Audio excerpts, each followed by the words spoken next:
So Doc, you can't be looking at tiny houses. Hey y'all. Hey y'all. Hey y'all.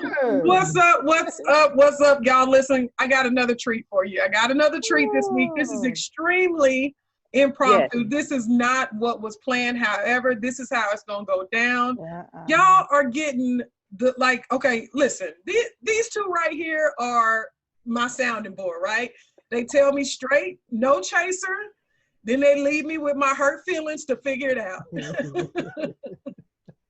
So I got two of the best here, right? I got Dr. Sheva Quinn. Y'all hear me talk about her all the time. She is my child's favorite teacher ever. I don't know how that happened. Child, my kids love Dr. Sheva Quinn. Anytime she says she's teaching something, she could say, I'm teaching how to build mud pies. They want to know where Dr. Sheva is with the mud pies.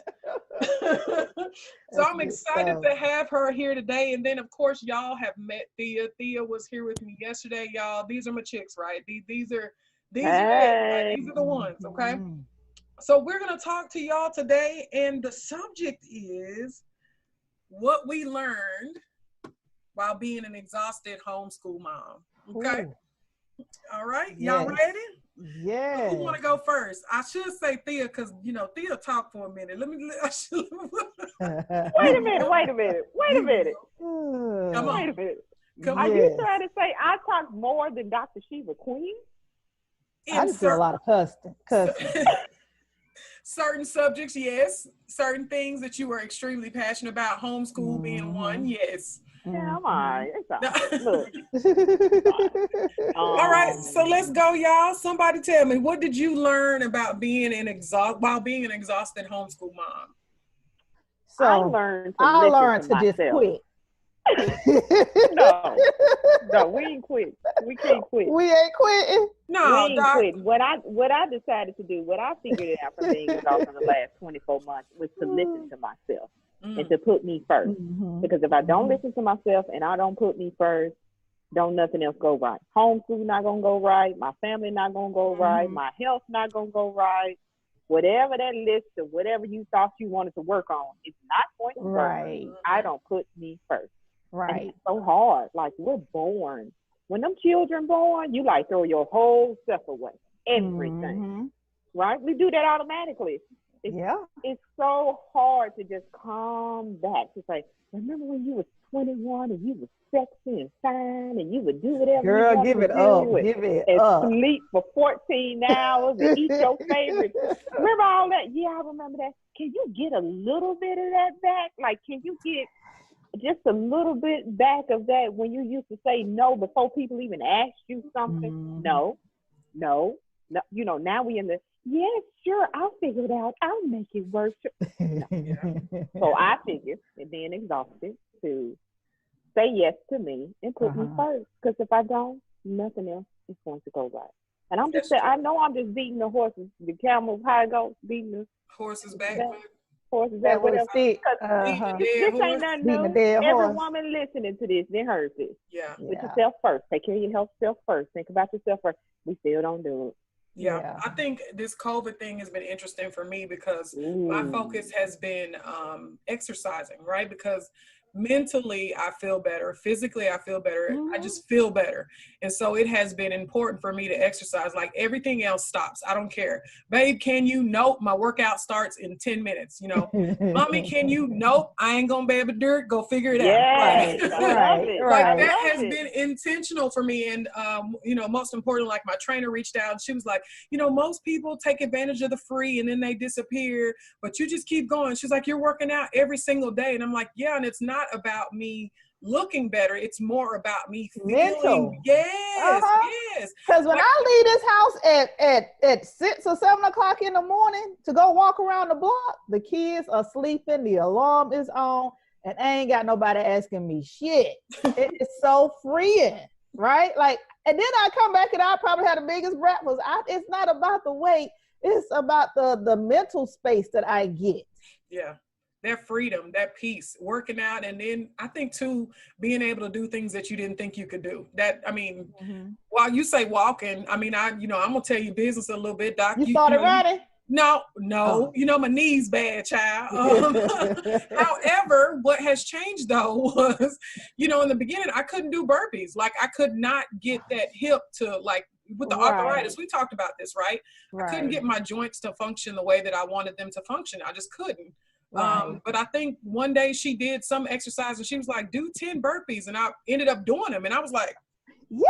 See, when you move better, you move better. Exactly. That was a good point. That was a really good listen, point. this could be a whole conversation by itself, right? It could. Because like I have bad knees too, and I have been doing been trying to do the beach body. What is the name? The autumn 80-day. The 80 Oh, days. yeah, I've seen the ad. Right. And so I started with the 80 days, and then I was like, "Who this shit hurt? I cannot do this." So then I dropped down to the 21 day, right? And then I was like, "Whoo, this taking some time too." But what I realized, and I just had this epiphany this morning, what I realized is that even with exercising, you have to do, and I know this shit, it's just that when you get old and get everything else in your mind, nothing really, you know, no good stuff is still there. You got to remind yourself, you got to put good stuff back in you. But you have to prep for the exercise, right? So like, you know, just trying to go down like you used to do when you was what, 20 years old? 21. And do 20 sit-ups. That ain't happening. That ain't like you gotta practice. You gotta start with 2 at a time and work your way up to 20. Like trying to do some what is that when you hold in your stomach on your elbows? What's those things? Oh, the planks. Yeah, planks. Like, look, I mean, you gotta work up to that. Like, even with squats, I was like, dang. But this morning it was lunges. I was like, oh my goodness, I can't even do a lunge anymore. You know what's funny though? I just stopped the tape and I was like, I'm gonna practice. You until you get it. The funny part about that too, though, is when you're younger, you just get down and do it, right? You don't care about form. You don't care about nothing, right? Child, I do those squats and those lunges, and I watch my knees. Like, let me make sure my form is right, because I sure can't hurt myself. If the form is off, it's a wrap, right? Yep. So I wanted to say something to you, saying about the doing. What did you say, Sean? How did she say it? Sean said something about impressing yourself by doing the hard stuff, or something about. And I wanted to mention about impressing myself, like going through Dr. Sheva's program with the building of the website. It was a pivotal moment that I shared a long time ago, about 2 years ago, when I first started the real estate class in Georgia. And I told y'all I was all crying and tearful in class, and I was like, I should have been done with this online school. I should have took my license test I already passed. Right. Dr. Sheva was like, well, who are you in a rush for? Why are you trying to hurry and get it done? And I said, me. I want to impress me. I want to wake up and say, damn, you did that? You did. I want to impress me, right? So then that moment, I was like, dude, we got to do something to impress ourselves. And building that website from scratch and teaching children online for the past 2 days, I'm like looking in the mirror like, that was me. I did that. And I'm so glad you did it, because I am not teaching website design again. You decided not to teach it again? That was brutal, y'all. I would teach people how to, I'm not going to teach people how to build from scratch. Now, if you got your own shit, we'll work within that. But building from scratch, y'all, whoo. I was so happy. I was impressed with it. So I missed that. Like, we missed that when we become parents and adults and house managers. Impressing yourself with what you can do. Yeah. Stretching the limits of, like you said, I'm going to do these 10 squats. I'm doing it. I'm going to work up to it. And I'm like, what? Because I impressed myself last year when I did the 10K, right? When I went to Disney and did the 10K. Yeah, and that so was cool. I'm like, if I just did this like 7 months ago, what the hell is the problem? Yeah. I can do it again. What's the problem? It's been 7 months. It's been 7 months. That's the problem. Ain't it crazy? Yep. Time goes so fast. That was real good. Okay, so let me look at the comments real quick and see what's going on. Hey, Christina, Professor Christina's in here. Professor Nakonda's here. Hey, Erica. Hello. Hey, Ebony. Hey, Professor Joseph. Hey, Kimberly. Hey, Jaquithia. Doc's in here, of course. Tracina is here. Laura. Dickie Poe. I don't even know who that is, but I just like saying thanks for joining us. Thank you, Dickie. Dickie Poe. Oh, Dickie Poe. Come on in, Dickie. Nice to see you. Oh, my Lord. All right, so Ebony says, Ebony says, I'm trying to convince my husband that we can homeschool and work too. Okay, well, guess what? You ain't got no choice. Yeah, you ain't got no choice. You got to work.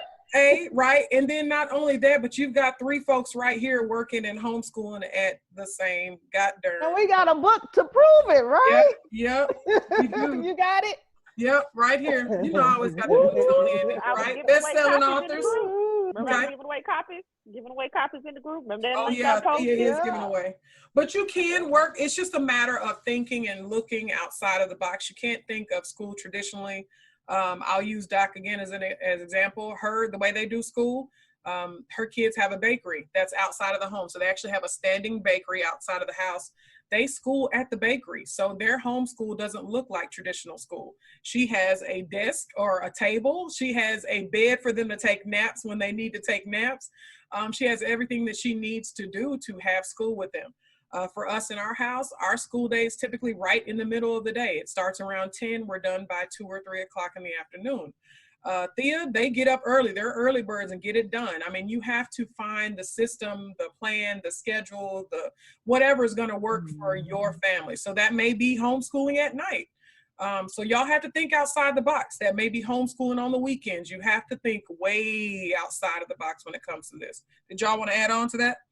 Yeah, I think the problem for the system, when you come from the system to trying to figure out homeschooling, it'd be us that's in the way. It'd be the parents in the way, because we have this ideal, like you said, when you first started homeschooling, how it's supposed to look, what time it's supposed to take place, what you're supposed to learn, what the kids supposed to wear, where they supposed to sit, versus look, Daddy go to work in the daytime, I go to work at night, he takes this subject, I take this subject, we review on the weekends. You know, I know some parents who don't even school their kids. They drop them off at their sister's house while they go to work. They sister do the homeschooling. They pick them up. They review with the kids that evening when they get home over dinner. What did you learn at Auntie house?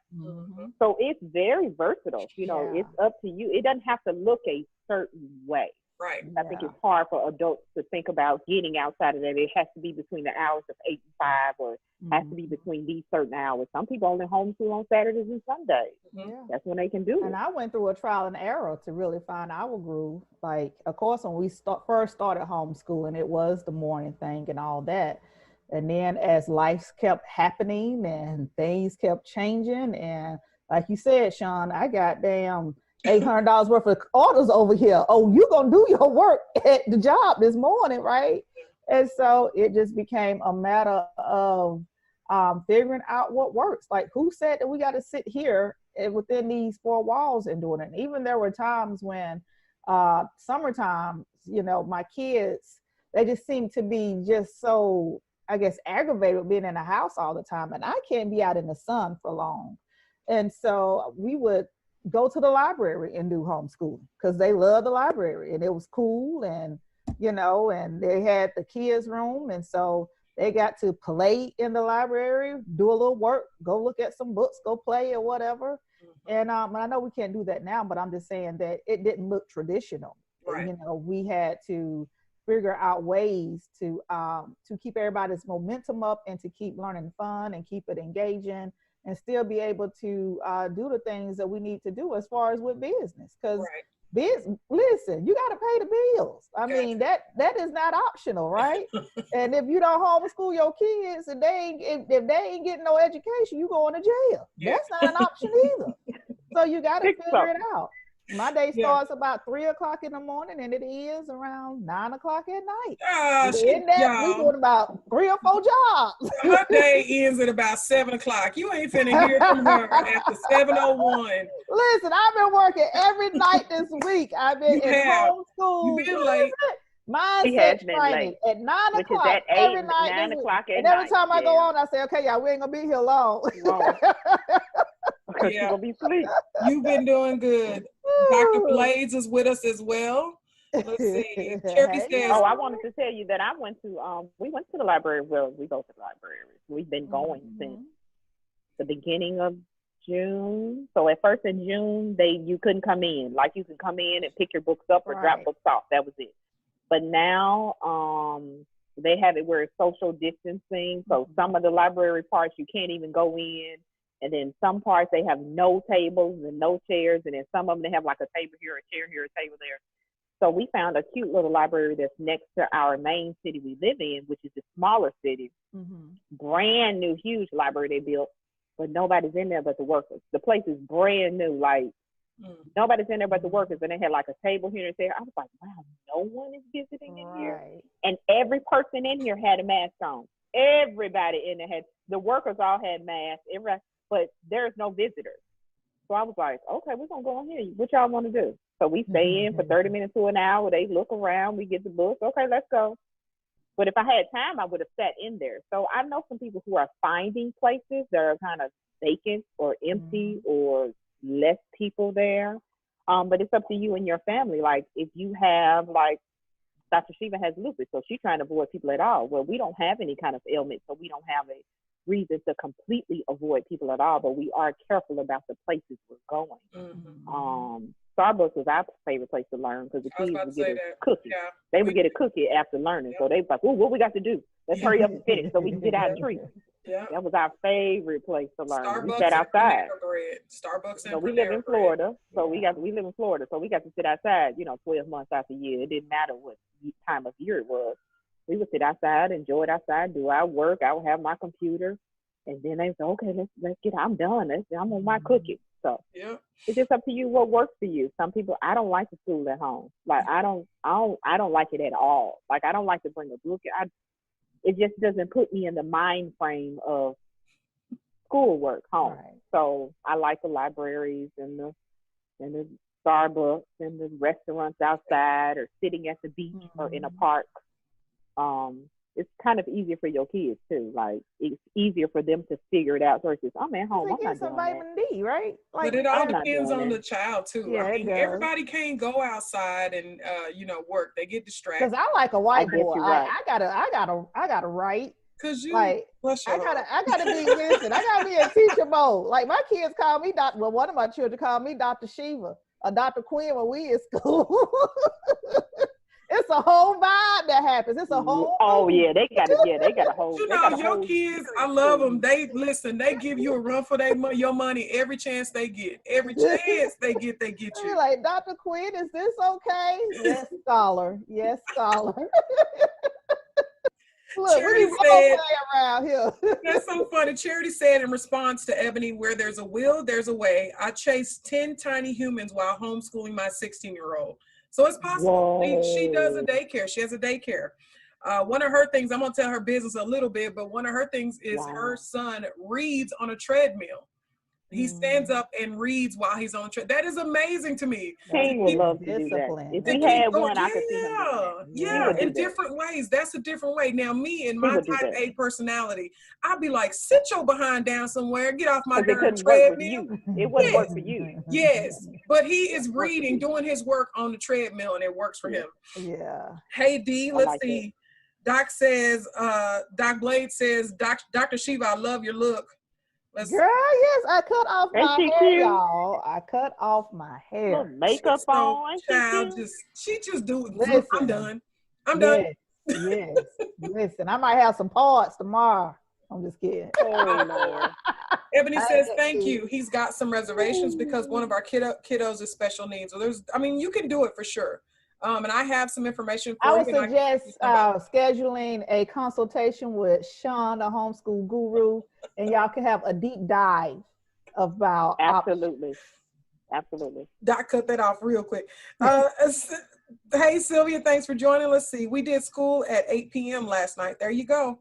So much that I don't know about homeschooling, but I'm trying to figure this out. Well, listen, you in the right place, right? Because we talk about it. That's what we talk about here. Day in and day out. Child, there's a bunch of comments. I'll come back to the comments, y'all. Child. Is it a lot? It's a nice little, We're going to come back to the comments, okay, y'all? So let's see. We said putting ourselves first, right? It was number one. Okay, so Doc, you give us number 2 to discuss. What did you learn? And if you say quit, I'm going to come through this screen. I did quit, no. Okay, well, come on, tell us. I quit on so many levels. Just the whole, the exhaustion thing, it's so deep. So like we'll talk about last year, okay, last academic year. So like earlier last academic year, I started to just really feel like I needed more, right? I needed more. It wasn't that I wasn't doing self-care and all that stuff. It's just that there were some things that I needed to do for Sheva. And again, like I knew that I was getting older, and of course we all know that, but there were just some things I wanted to complete.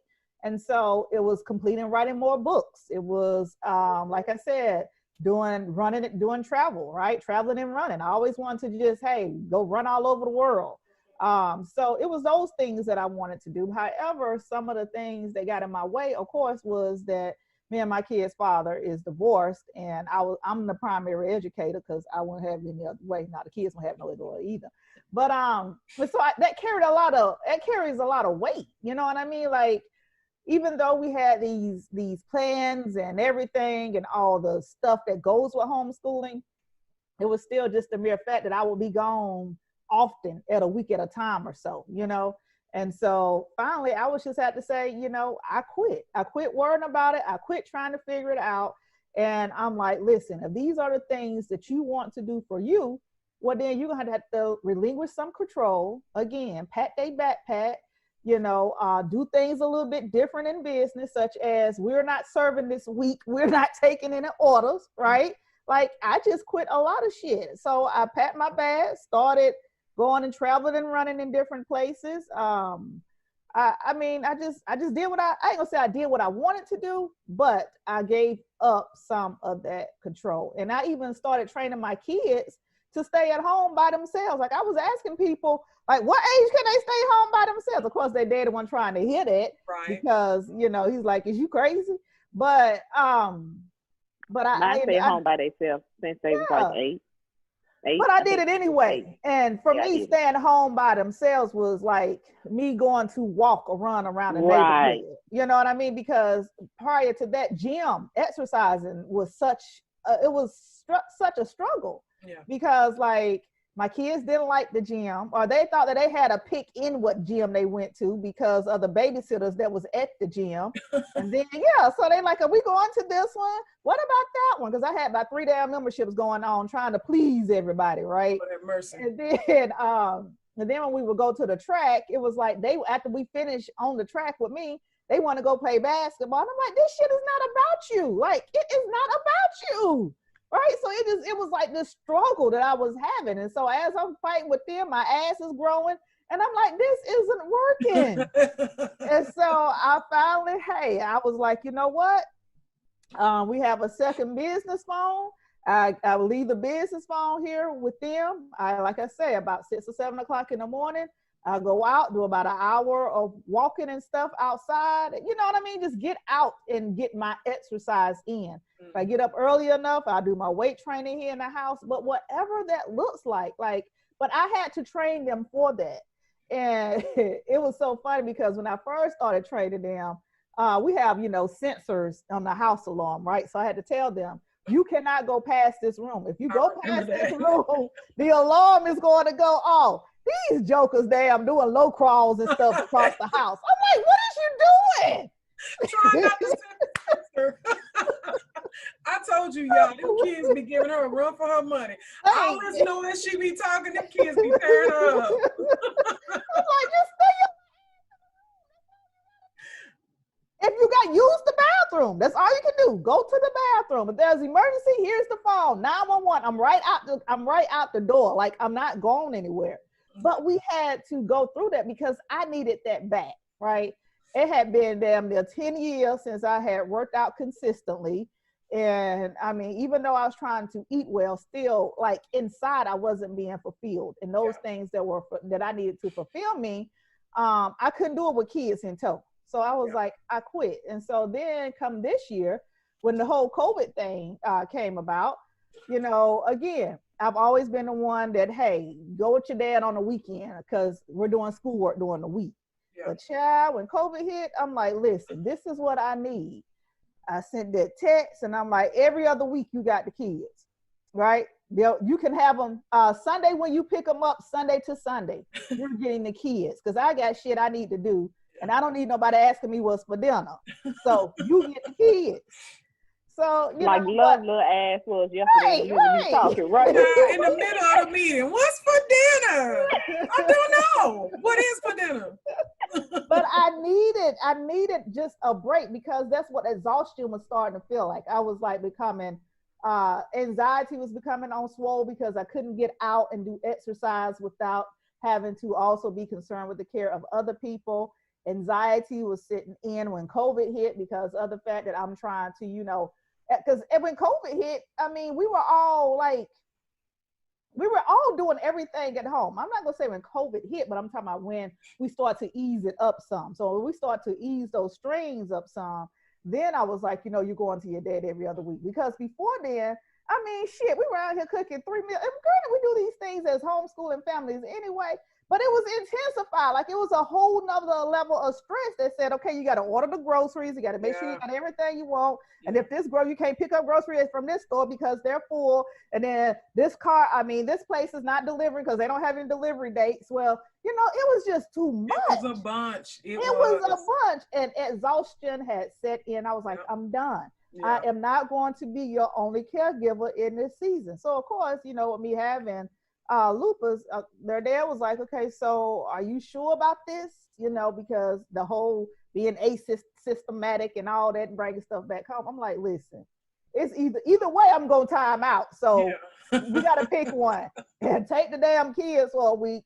And hey, we should be okay. And so that's what they at right now. They with their daddy, right? Because this is his week. Okay. Yeah, I mean, that's good though in itself. That's good in itself because we always do that. We always give, and then we sitting there looking stuff. Yeah.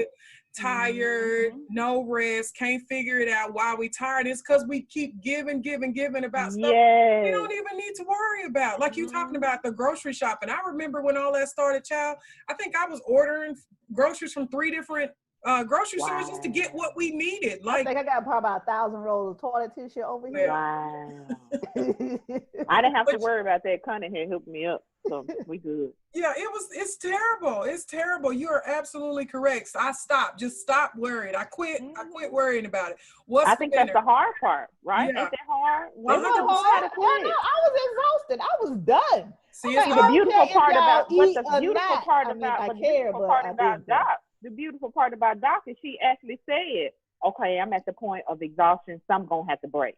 Yeah. And so she decided to do something versus women breaking. Right. They just break, whether they shaking or had these migraines or incapacitated, like they just break. They don't, before they get to the breaking point, they don't say, wait a minute, I need to do something drastic because I'm about to go down. The ship is sinking. Yeah, right? But that comes with introspection they don't do too, that. Right? That comes with introspection, with knowing that something is wrong with you. Sitting there in your stuff saying, this is not right. Like if you don't realize that this stuff is happening, then you'll never know, like her, okay, I quit. Right? If you don't see it, sometimes it's just too late. They just don't see it, right? They're too busy in it, stuck in it, just going to even realize that they need to say, I quit. Right. And that was me when I went through postpartum depression. Ooh. Like I was just in it. Like, I mean, to me, there was no coming out. Like this was just the new normal, And so even though the babies were crying and I needed to work and all these things would happen, I mean, I had accepted the fact that this was my new life. This was This was the cycle, and this is what we're going to do. I'm supposed to be broke, I'm supposed to be this. This is what being a mom is. And I mean, but when I decided that, this shit cannot be right. Hell no, y'all ass is gonna have to pay me for homeschooling advice, right? That's when I found my freedom.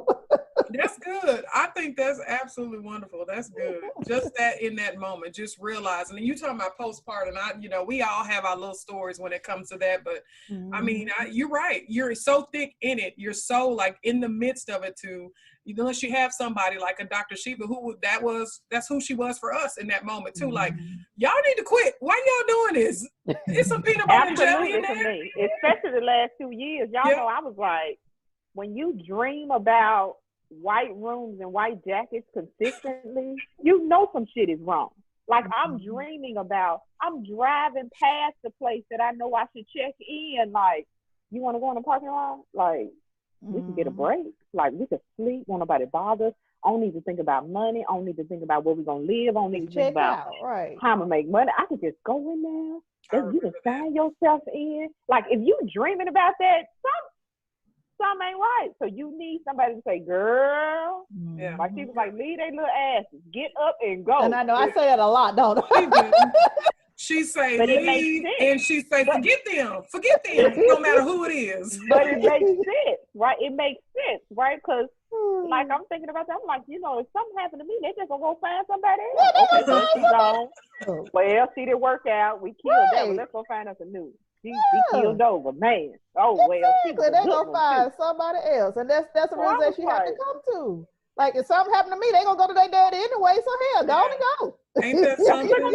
Go now. Don't wait. Yeah, don't wait. But why are we hesitant to think about? Like, why are we hesitant to say that as moms? Like, if we're not here, they just gonna go to somebody else in the first place. Why? Is it because we're ingrained to think that we are can't survive without us? Yeah, we're ingrained to believe that we are their end all be all. I know that I carry guilt. I carried the guilt because my mother, she worked a lot when I was a child. So like I didn't have a relationship with my mom until I was an adult, really, right? And that's because she was doing what every other single parent does, out working, making the ends meet, making sure that we had a roof, right? Yep. She was just doing the thing. But on the other side of that, later in life realized that, I felt abandoned, right? And so I didn't want to put those abandonment issues that I had. I didn't want my kids to have to go through that. And so I was damn determined to make sure that they didn't have to experience that. And so, by that, I felt like that I always needed to be there, even when they were with their dad. I needed to make sure they knew that I was in the background. Let me call and make sure that they're okay. Let me make sure of this and let me make sure they're good here. And it just, came to a time when I was like, this is too much. Like they've been with their dad. Serious, my kids have been with their dad since Sunday.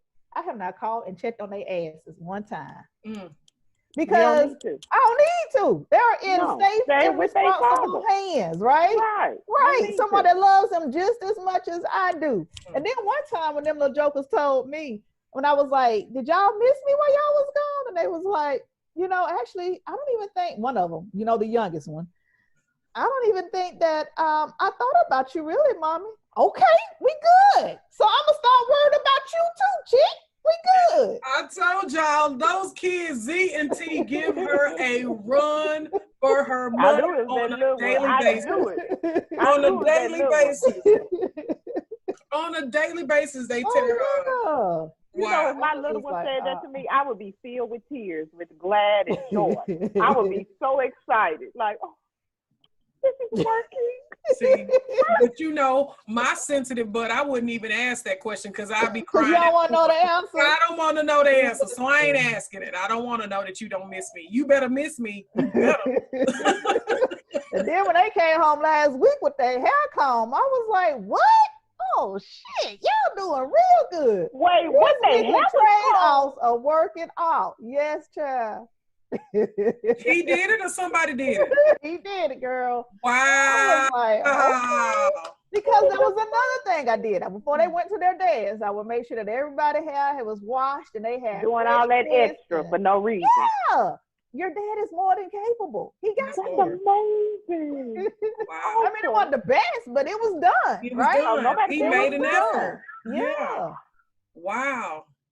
I know, what? I am proud of him. Good for him. Good for him. And good for you because you ain't got to worry about it now. I'm like, y'all off looking crazy any damn day. Go ahead. I'm just kidding. Just joking. All right, y'all. So I'm going to answer a couple more questions in the comments and then I'm going to jump off of here because Thea, you got another appointment coming up, don't you? Yeah. She's talking about, yeah. So I'll let you guys tell people how to get a hold of you as well. Let's look at the comments real quick. Let's see. Let's see. Somebody said, do you use Saxon Math? Do either of y'all use Saxon Math? Nope. I use Learn Math Fast. Thea, what do you use? I use Singapore math. Okay. Doc, what do you use? Whew, that's such a tough question. Child. She make her own up. She pieces it together. We'll answer. I say you need to know multiplication. I'll put you some problems on the board. Yeah, she pieces it together. So we don't use that particular math. And then let's see. Do y'all homeschool year round? So Doc, you start answering that question. It's not intentional that I homeschool year round, but we do because like my kids are just they're always in learning mode now. Like it has definitely a part of their lifestyle, and they always want workbooks and things to do and buy books, and they researching on their own and all that. So no, I don't sit down and say, okay, over the summer you're learning this. You know what I mean? It just, if someone is offering a course and something they want to take, I ask them they want to take it. They say, yeah, I buy it, and we're good.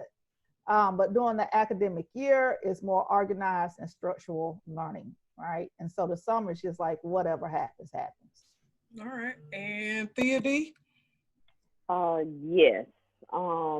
We pretty much follow the same schedule from January to December.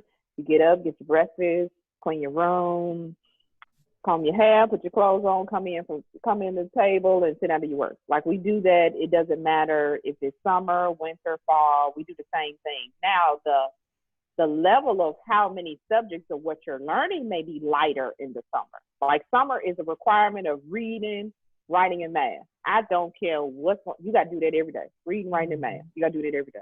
Only because we don't want you to forget or fall back or I don't know, or those three you have to do in the summer, mandatory. But in the fall and the spring, you may have some different subjects that you have to take. So we learn year round. Yeah. So we are in line more so with Doc. So we believe that homeschooling is a lifestyle. We all believe that, right? So the learning doesn't always take place with the book. And so we don't always do book learning. Right now, we're learning investing. We're supposed to be taking easy economics class, but I have not brought my kids to the class. So we'll be watching the recording, and that's my fault. But we're learning about that, and they're looking for companies to invest in. That's what we're doing. So that's different for us during a normal school year, but we typically do 6 weeks on and 1 week off. So that's how our school year goes. So I am going to let Doc, Thea, I'm gonna let you go first this time. You tell people who you are and how they can get a hold of you. But I did want to tell you, I'm different from Sean and Dr. Sheva. Like I'm more of a unschooler and a homeschooler. So we do a lot of subject learning. Like she's doing investing with her kids, but we do a lot of real life discussions and learning. So it's not as curriculum based or written, or you have to know this. I need you to know what an asset is, and I need you to know what income measures are. And it's just in the life of moment what our interests are learning. So it's a different type of learning versus creating this curriculum where we follow line by line and I need to test you until you get this and then we'll move to the next thing. So ours is very different. But I am Thea Parker, right? And I have a online teaching platform, which is Easy Economics for Scholars, where I help families discuss economic issues and get their young scholars to think more critically about how things work and where they come from. Right now I'm doing a 3-day free class. I mean, you can sign up and get the free recording. Tomorrow's my last day. Today we talked about money. It was all about the Benjamins. Kids looked at me crazy when I was singing that song. Like, what the hell is she talking about? They don't know. We old, child. That's old. And then Keith Jr. was like, I think I've heard that before. So my daddy played it. I said, thank you so much. I said, a long time ago, when your parents were younger, it was a song called All About the Benjamins. And I put up a picture, and they was like, oh, I said, yes, Benjamin Franklin is on the $100 bill. So that was pretty funny that I did that in class.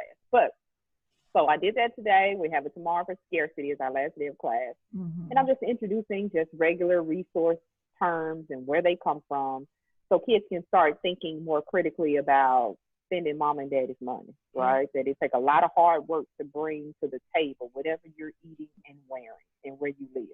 It don't just fall off the tree. So that's me. Y'all can follow me on Easy Economics with Scholars on our Facebook page. And I'm going to go over there and do a little video as we get off of here.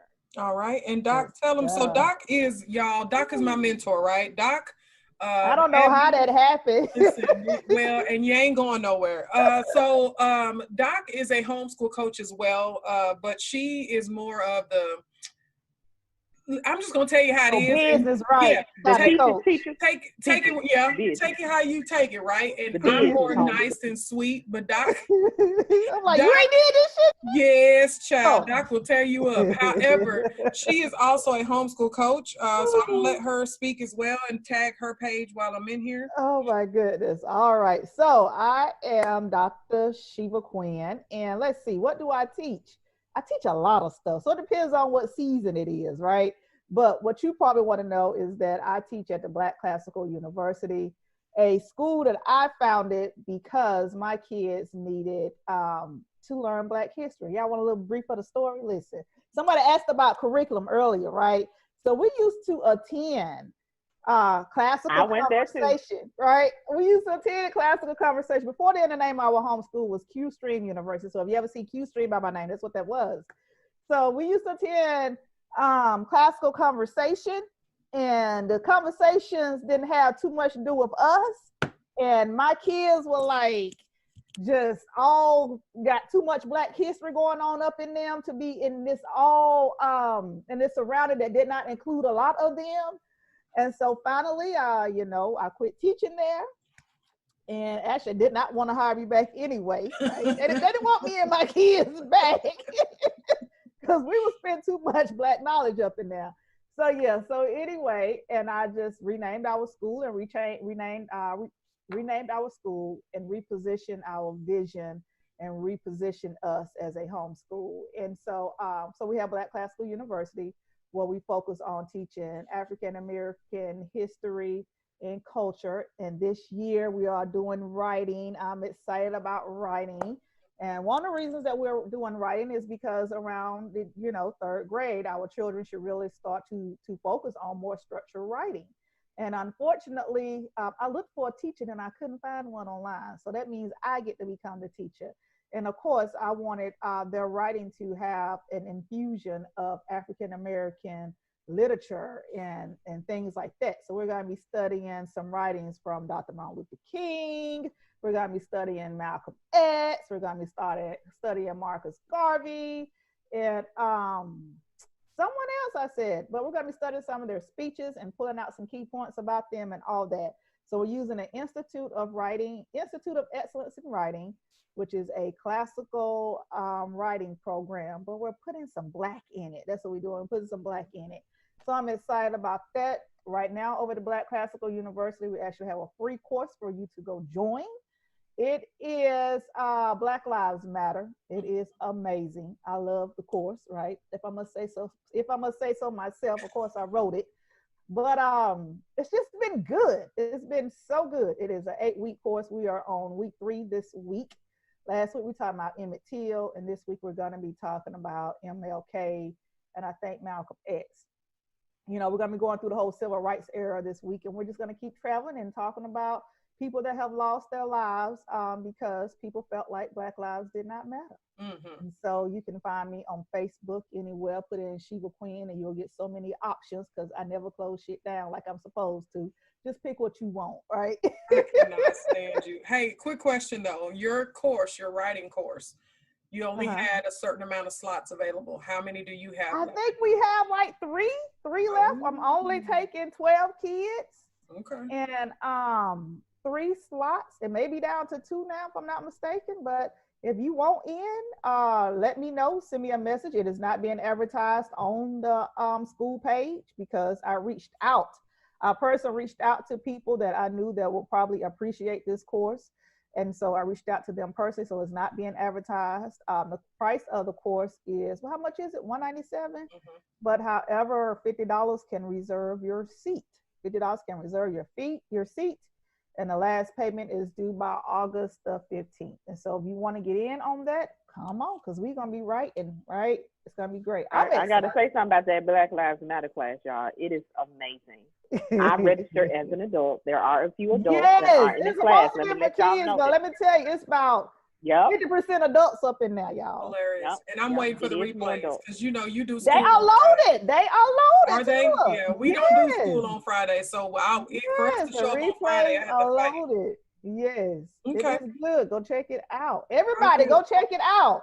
Go check out the replays, right? You don't have to buy it. Well, we have a workbook for sale. If you wanted, you can buy it, but you don't have to. Just go check out the replays. Go register for the course and watch the replays and let us know what you think. I'm gonna have, if I posted both of y'all's pages, I posted yours, Teach Scholars, I posted Easy Economics, but can y'all go in and post the links to your course on the page so people can join? D asked Dr. Sheva, how do I join your group? I'm not sure exactly what group she's speaking of.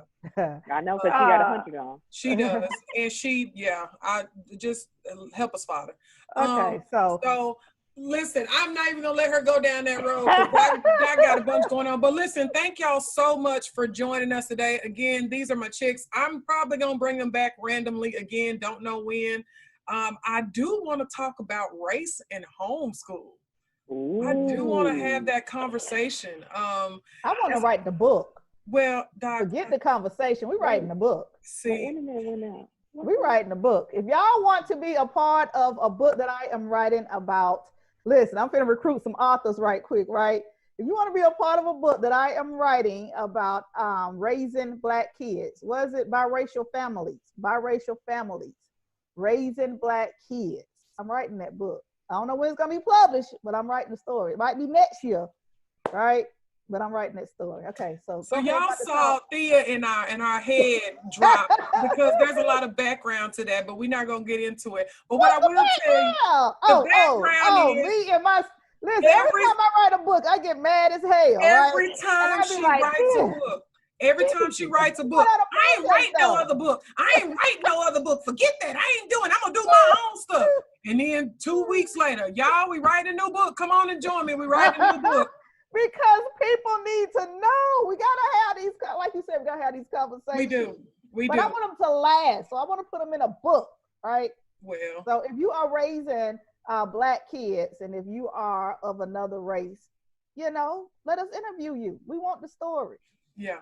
So these why Sean want to talk about that? These are my chicks. We probably gonna come back and talk about it. It might be a little tense for some folks, but it's gonna be funny for us because that's how we roll. It's gonna be truthful. So I'll probably bring you back again, or maybe we'll go on Doc's page and Doc go on Doc's page because that's Doc's thing. Like that's her whole thing. So thank y'all so much for joining us. We may come back again. So I don't know. Probably though. Probably. Right. I appreciate you, Doc. I appreciate you, Thea D. Thank you for having me. Y'all have a good day. Bye, y'all.